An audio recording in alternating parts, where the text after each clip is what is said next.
Voilà. Monsieur Fall, est-ce que vous avez suivi les débats lors de la comparution des différents accusés, nos différents clients, par devant ce tribunal? Est-ce que vous avez suivi les débats? Je suivi quelques séquences. Très bien. Pas le tout. Très bien. Est-ce que vous avez effectivement écouté commandant Toumba Diakité? Qu'a-t-il dit? Comment? Qu'est-ce qu'il a dit? Je ne sais pas. J'ai suivi quelques séquences, mais je ne sais pas à quoi vous faites allusion. Il a soutenu à cette barre, pour votre information, qu'il n'a reçu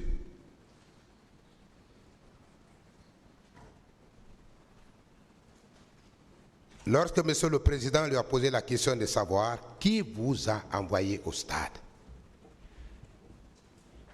Il a répondu par personne. Je vous pose la question suivante, parce que vous voulez faire croire au tribunal de ce siège que Toumba aurait été envoyé par quelqu'un. Quand vous le voyez, vous voyez derrière lui le président Dadis. Quelle est la question? La question est de savoir comment est-ce qu'il peut penser que derrière Toumba se trouverait le président Dadis. Il a déjà répondu à ça. Celui-là qui dit... Allez-y avec une autre question. Il a parlé de ça. Et c'est vous-même qui avez posé cette question. Mais, Monsieur le Président, avec ce n'est pas moi. Oui. Ce n'est pas moi. Je voudrais peut-être rappeler à Maître que vous êtes en train d'aider Toumba. Si Toumba n'est pas allé au stade, s'il n'a pas été envoyé par le président du CNDD, et quand j'explique le modus operandi, alors on est tenté de croire que Toumba était venu pour sauver les leaders. Sauver les leaders vient de vous, Monsieur Fall. Parce que dans une contradiction totale, entendue par ceux qui suivent les débats par devant ce tribunal, vous êtes en train de dire que Toumba était venu pour vous arrêter. Vous êtes en train de dire que Toumba, après la clinique Ambroise Paré, il vous aurait conduit à l'état-major de la gendarmerie, où vous auriez été arrêté. C'est vous qui êtes en train de le dire. Je ne suis pas en train d'aider Toumba, je ne suis pas son avocat. Une autre question.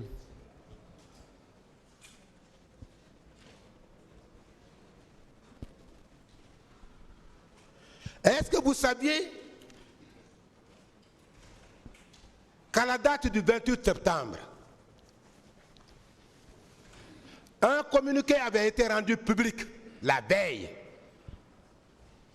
Bon, vous ne revenez que sur des questions qui avaient été posées, répondues plusieurs fois.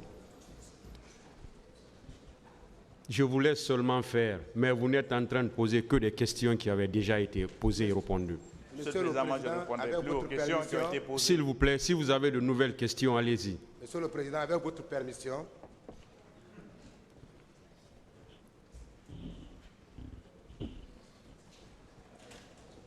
j'avais voulu savoir, Monsieur Fall,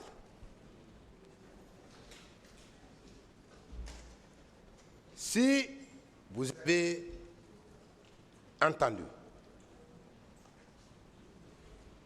ou même écouté le communiqué interdisant ou invitant. Une autre question.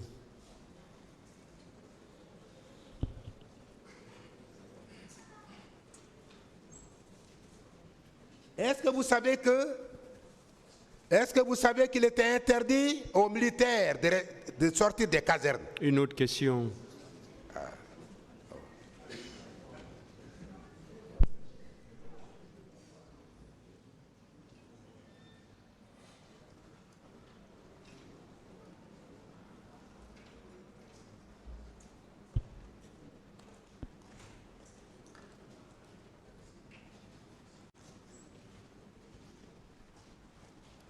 Très bien.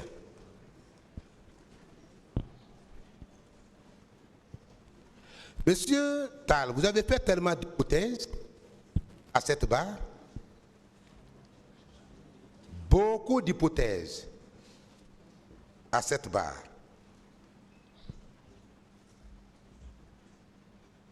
Est-ce que vous savez que en vous faisant passer pour victime, je dis bien en vous faisant passer pour victime, quoique vous ayez été un des organisateurs, un des meneurs, comme vous le dites vous-même, des événements du 28 septembre. La question.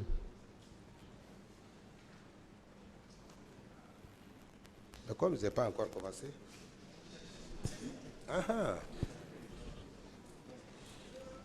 Vous avez l'obligation de rapporter la preuve de vos déclarations, étant entendu que vous n'êtes pas témoin. Une autre question.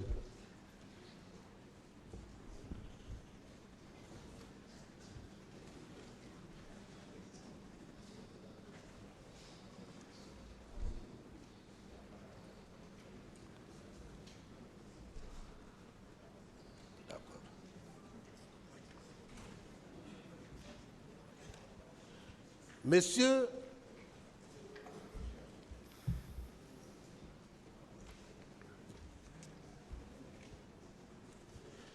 je voudrais terminer,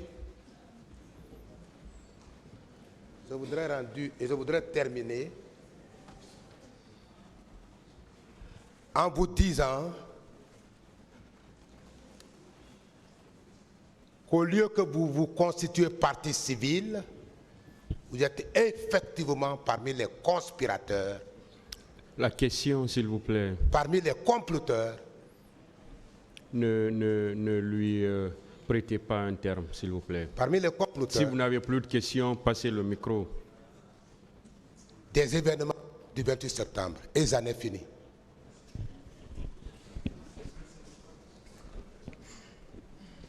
Attends, je finis. Monsieur Fall, est-ce que vous confirmez qu'au niveau de l'université Gamal Abdel Nasser, le colonel Moussa Tcheboro Kamara ne s'est pas adressé à vous personnellement? Est-ce que vous le confirmez? Il s'est adressé au groupe, pas à quelqu'un particulièrement. Il parlait à tout le groupe. Je veux savoir, est-ce qu'il s'est adressé à vous personnellement? Mais je donne la réponse, il ne s'est pas adressé à moi, il s'est adressé ni à moi, ni à quelqu'un spécifiquement. Il s'est adressé au groupe. Vous ne devez pas, vous ne devez pas, vous ne devez pas. Je vous apprends qu'il s'est adressé personnellement à Ella Selou Dalein Diallo et à Sidia Touré. Mais Selou n'était pas notre porte-parole, il n'a pas parlé avec Selou seulement. C'est que Selou a parlé plus que les autres. Selou n'était pas notre chef là-bas, il n'était pas notre porte-parole. C'est ceux qui étaient devant, il n'était pas le seul. Bouktar a parlé, regardez, visionnez la cassette. Vous verrez que d'autres, ceux qui étaient en première ligne, ont parlé avec lui. Moi, je n'ai pas voulu parler avec lui. Si j'avais parlé avec lui, on aurait échangé. Mais ce n'était pas Selou, particulièrement. Non, parce que vous semblez confirmer certains propos comme si, effectivement, c'était une opposition, c'était un empêchement de sa part. Avez-vous la preuve que vous étiez suivi par le colonel Moussa Tcheboro Kamara lorsque vous avez quitté le stade du 28 septembre pour aller à la clinique Ambroise Paré? Avez-vous cette preuve? Raisonnablement oui, puisque nous avons quitté les premiers, le stade du 26 septembre, dans la voiture de Toumba. Et dès que nous sommes arrivés, on a constaté qu'il y avait d'autres véhicules qui nous suivaient, dont celui du colonel Moussa Tcheboro. Donc on peut raisonnablement dire que lorsque nous avons pris le départ au stade du 26 septembre, que d'autres véhicules nous ont suivis. Et on a vu les personnes qui sont apparues immédiatement, donc Kegoro et Marcel et d'autres personnes. Et donc on a été suivis, c'est évident. Avez-vous vu des véhicules derrière vous, votre véhicule, à partir du stade du 28 septembre? Non, quand nous venions, on n'a pas regardé en arrière, nous étions préoccupés par d'autres choses. Voilà. On ne savait même pas où on nous amenait. On n'a pas regardé. C'est quand nous sommes arrivés devant la clinique, on a vu que certaines personnes nous suivaient. On les a vus physiquement. C'est des simples affirmations. Est-ce que vous savez qu'il ne pouvait pas du tout vous suivre? Est-ce que vous le saviez? Maître, si vous dites que c'est des affirmations, on a vu Keboro et Marcel, ils étaient là, et c'est constant. Moi seul, je ne le dis pas, tous les autres le disent. Non. Ils étaient bel et bien présents, et comme ils ne sont pas venus dans notre véhicule, ils ont bien emprunté un autre véhicule. C'est la chronologie, c'est par rapport à la chronologie des événements. Est-ce que vous savez que le colonel Moussa Tcheboro Camara est arrivé à la clinique avant vous? Est-ce que vous le saviez? Non, maître. Nous avons laissé Selou au stade. Selou était, quand nous on quittait le stade, Selou était entre les mains de ses assaillants. C'est affirmatif. Nous l'avons laissé là, ils étaient en train de le battre, et Toumba nous a amenés. Et Toumba est reparti à l'intérieur du stade. Il est revenu en courant. Et dès qu'il est revenu, on est parti. On a laissé Selou au stade. Donc Moussa Keboro nous a suivis, et peut-être qu'il est revenu encore au stade, mais je ne sais pas. Mais en tout cas, on était déjà les premiers arrivés à la clinique. Est-ce que vous êtes directement, quand vous avez quitté le stade du 28 septembre, vous êtes directement allé à la clinique Ambroise Paré? Oui, on n'a pas fait un autre arrêt. On est resté un moment dans le véhicule et nous avons démarré et on est allé directement à la clinique sur la grande route de Donka, tourner au niveau du pont du 8 novembre pour aller vers Kamayen. On n'a fait aucun arrêt. Aucun. Est-ce que vous savez que lorsque le colonel Moussa Tcheboro Camara est arrivé à la clinique Ambroise Paré, il avait fait descendre Elad Selou Dalen Diallo, ils étaient presque à l'intérieur de la clinique, lorsque Toumba a menacé de faire exploser la clinique. Est-ce que vous le savez? Mais non, maître, on a expliqué ça largement. Celui n'est pas venu avec nous à la clinique. Ils sont venus, il y a eu 2 opérations à la clinique là-bas. Quand nous sommes arrivés, on n'est pas rentré à l'intérieur de la clinique. Toumba voulait nous faire rentrer. Si vous allez vous demander aux médecins et aux infirmiers et infirmières qui étaient de service ce jour-là, ils vous le diront. Ils étaient sortis, ils voulaient nous accueillir, ils étaient là. Nous sommes arrivés les premiers, parce que nous avons démarré les premiers du stade. Et donc là, on nous a bloqués, c'est là où Marcel a jailli. Et lorsque nous n'avons pas eu la possibilité de rentrer à l'intérieur de la clinique, Toumba nous a embarqués et nous, on est repartis. À aucun moment, je n'ai reconnu ni Selou Dalen, ni le président de la commission d'organisation qui est venu ici, qui nous a expliqué ça amplement. Je ne voudrais pas revenir sur cette question. Je crois que le tribunal a compris ce qui s'est passé à la clinique ce jour-là. C'est votre version. Je vous apprends que le colonel Tcheboro était déjà à l'intérieur de la clinique avant que vous ne veniez à la clinique Ambroise Paré. Ce n'est pas une question. Voilà, ce n'est pas une question.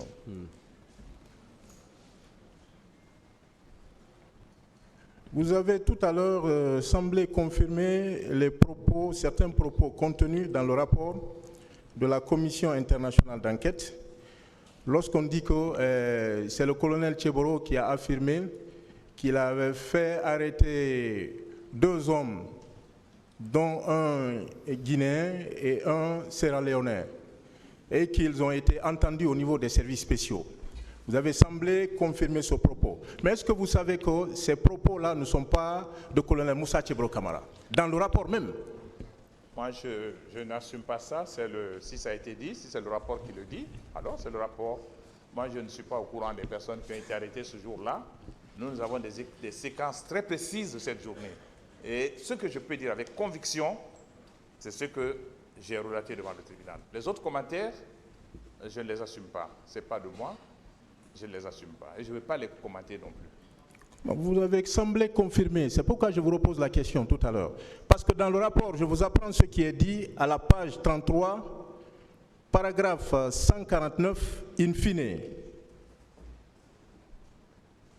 Selon une partie des autorités, ces bérets rouges seraient des délinquants civils recrutés par les partis de l'opposition et dotés de faux uniformes. 2 civils, l'un sierra-léonais et l'autre guinéen, qui ont été arrêtés par les gendarmes de commandant Tcheboro, ont été entendus par la commission. Ils affirment avoir été recrutés par un militant proche d'un leader politique pour moyennant paiement, se rendre au stade le 28 septembre en uniforme, des bérets rouges et avec des armes. Vous voyez que ce propos n'est pas de colonel Moussa Tcheboro Camara. Mais vous ne m'avez pas suivi. J'ai rejeté l'idée qu'un leader ait recruté des civils ou des rebelles pour infiltrer le groupe. Ça, je l'ai rejeté catégoriquement ce matin. Mais peut-être vous n'avez pas suivi. Mais c'est ce que j'ai dit et je crois que c'est porté ici. Vous l'avez rejeté, mais la question était posée de telle sorte qu'on voulait vous faire dire que c'est le colonel Moussa Tcheboro Kamara qui a tenu ces propos. Et vous avez affirmé. Au contraire, Voilà. on voulait me faire croire que c'est nous qui avions recruté des gens qui sont venus au stade. C'est ce que j'ai rejeté. Je ne porte pas la responsabilité de ce rapport. Et je rejette catégoriquement l'idée que nous ayons recruté des mercenaires pour les infiltrer, pour venir nous tuer nous-mêmes. Jamais. Tout à l'heure, vous avez semblé également confirmer les propos de M. Moustapha Koutouboussano. Lorsqu'on vous dit que c'est à 2 heures du matin qu'ils ont quitté le camp Alpha Diallo pour la clinique Ambroise Paré, pour la clinique Pasteur. Vous le confirmez? C'était à 2 heures du matin? Non, je crois que ce n'est pas que ce soit à 2 heures du matin. Voilà. Je crois que c'était avant ça. Mais vous savez, les questions d'heure, c'est... Les gens en parlent, mais avec pas beaucoup de sécurité. Mais M. Moustapha Sanou est une personnalité respectée en Guinée. Et nous l'avons vu à l'œuvre ce jour-là. Il est venu, il a parlé. Et j'ai tout lieu de croire que c'est sur leur intercession qu'on a donné l'ordre de nous libérer. Je n'en doute pas, pas du tout. Je fais pleinement confiance à Moustapha Sanou. Je vous confirme que ce n'est pas à 2 heures, puisque dans le PV de M. Sidi Touré, il indique ceci. Nous sommes restés là, à la clinique Pasteur, jusqu'à 22h45. Nous avons vu arriver le Premier ministre Komara, Monseigneur Gomez, Koutouboussano, l'imam de la mosquée Faisal et le colonel Tcheboro. Donc, ne confirmez pas que c'était à 2 heures du matin. L'heure de Moustapha, ce n'est pas moi. Mais moi, je dis que c'était vers 11h, vers 23h. Moi, c'est ce que je dis devant le tribunal. Mais l'heure n'est pas... C'est pas les propos de l'heure de Moustapha. Pour moi, ce n'est pas très important. L'essentiel est qu'ils sont venus tardivement la nuit pour nous notifier notre libération. Et ça devait être vers 2h30, 23h, peut-être aux environs de minuit même, qui le sait. Mais il est évident qu'ils sont bel et bien venus pour nous notifier notre libération. Merci, M. le Président.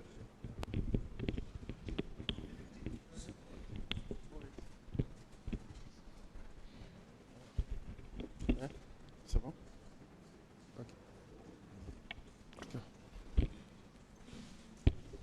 Merci, Monsieur le Président.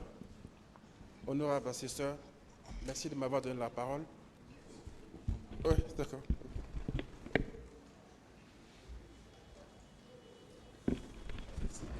Voilà, merci.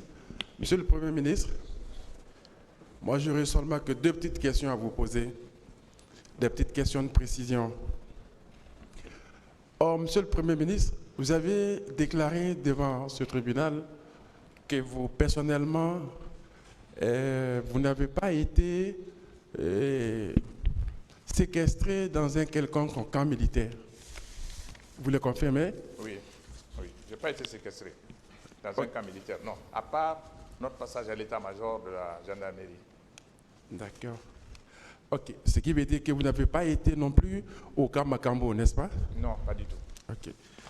Mais ici aussi, vous avez dit qu'aucun de vos militants ne vous a fait savoir effectivement qu'ils ont été transportés dans un autre camp aussi, n'est-ce pas? Non, au sein de mon parti, je n'ai pas eu vent de militants de chez moi qui est transité par ces camps.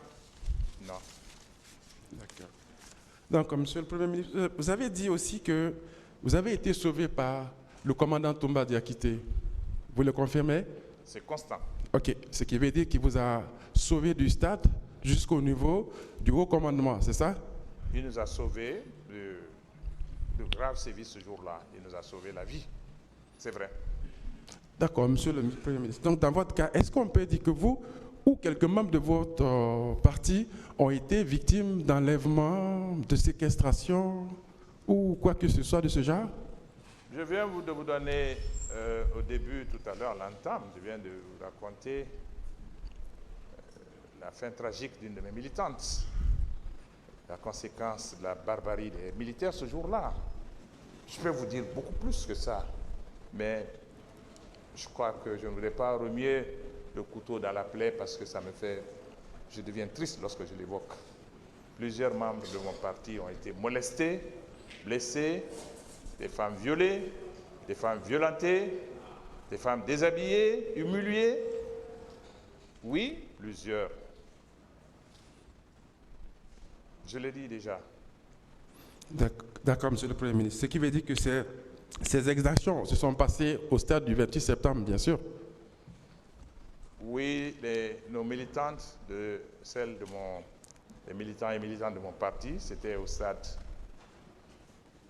D'accord.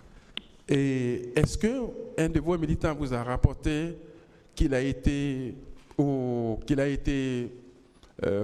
enlevé pour l'amener ou aller le séquestrer au camp Makambo?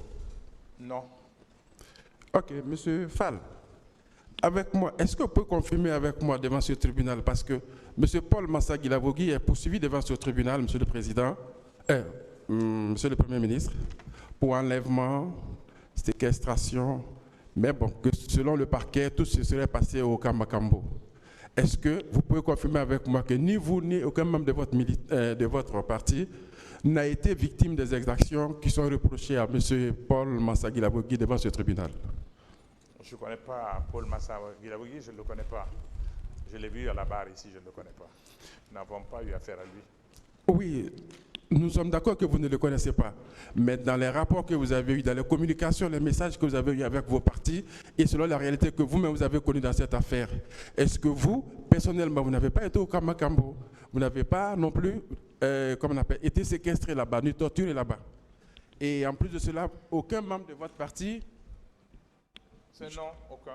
Ok, donc vous pouvez confirmer avec moi devant ce tribunal que ces faits, c'est-à-dire ces infractions, ces préventions qui sont reprochées à Paul Massa-Guilavogui, vous personnellement, ni aucun membre de votre parti n'a été victime de ces infractions qui sont reprochées à Paul Massa-Guilavogui? Absolument. Aucun. Je vous remercie. Monsieur le Président, commandant acte. Merci. J'en ai fini.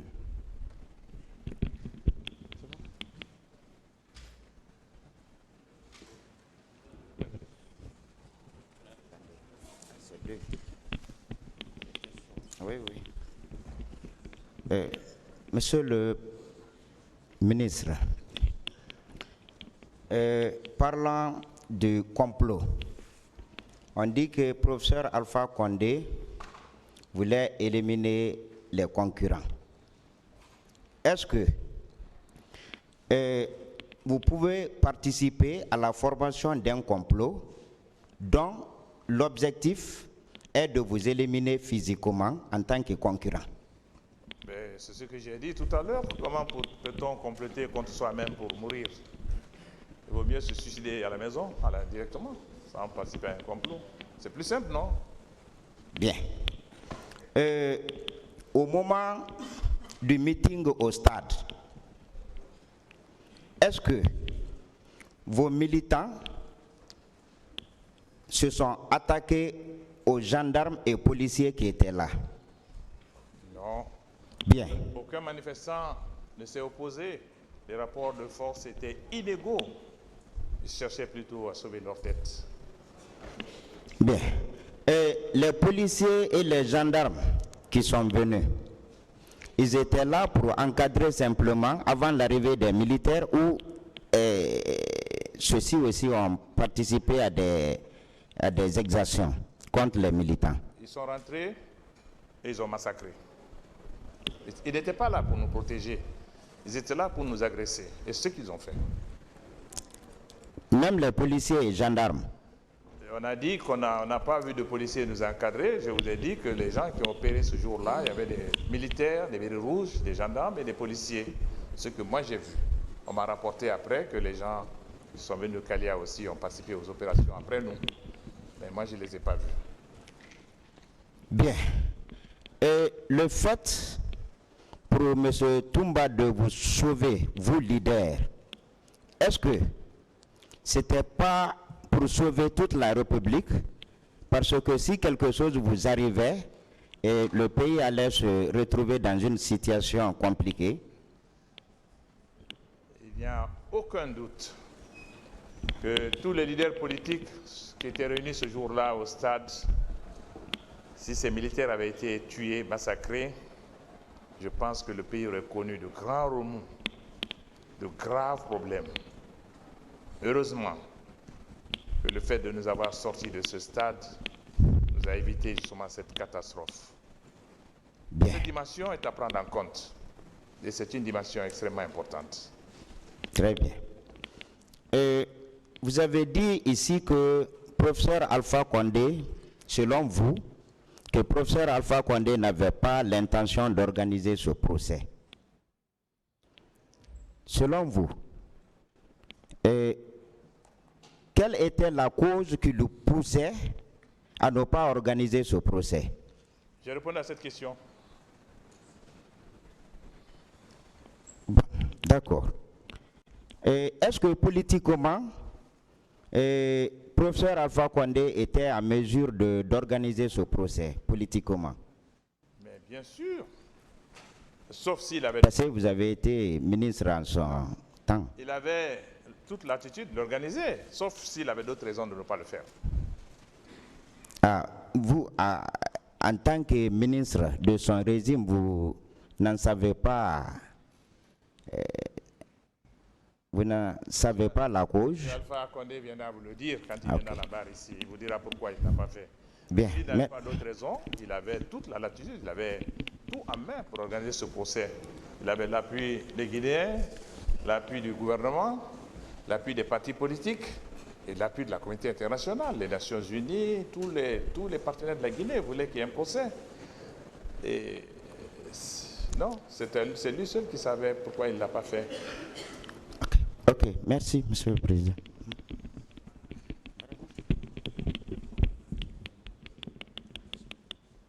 La défense n'a plus de questions. Merci, Monsieur le Président. Honorables assesseurs, bonjour, Monsieur le Premier ministre. Bonjour. Monsieur le Premier ministre, vous aviez soutenu ici à plusieurs reprises qu'à la clinique Pasteur, vous étiez en situation de détention.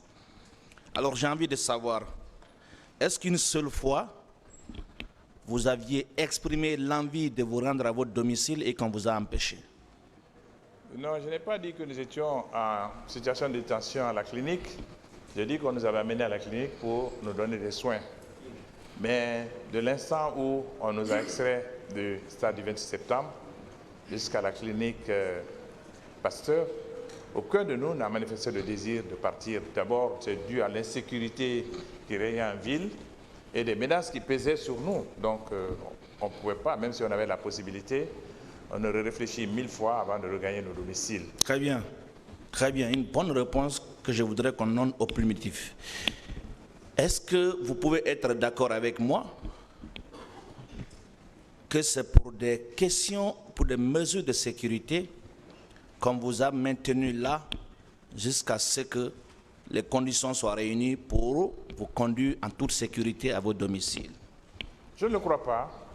Parce que l'équipe qui est venue nous annoncer qu'on pouvait rentrer chez nous, vous avez écouté le récit du ministre Moustapha Sano, et c'est clairement, ils sont intervenus auprès du président du CNDD pour qu'il accepte de nous libérer. Donc c'était loin de l'idée qu'on était protégés. Mais c'est eux-mêmes. Je pense que nous étions, les gens sont intervenus pour qu'ils acceptent de nous libérer. C'est ce qu'ils ont dit. Ils nous l'ont dit aussi quand ils sont venus. Et c'est pour ça, d'ailleurs, je me suis élevé contre leurs propos. Mais ce que vous dites là est en contradiction avec la réponse que vous venez de donner à ma première question. Laquelle? Ah, mais je vous ai posé la question. Est-ce que vous aviez exprimé à la clinique Pasteur le désir de vous rendre à votre domicile et qu'on vous a empêché? Mais nous n'avons pas demandé. J'ai dit qu'aucun de nous n'a demandé à aller à la maison. Et vous avez enchaîné en disant que c'était pour des mesures de sécurité, nous étions sous des menaces et puis ça pouvait s'expliquer comme ça. Non, pour plusieurs raisons. Parce que d'abord, on avait les militaires qui nous empêchaient de partir, mais nous-mêmes, on n'est pas... Si ils nous avaient libérés la nuit là, sans l'escorte pour aller chez nous, on ne serait pas partis. Nous sommes partis à nos domiciles avec des militaires, mais nous étions bien détenus. Le tribunal appréciera. Hein? Non, il n'y en a pas. Voilà, le tribunal appréciera.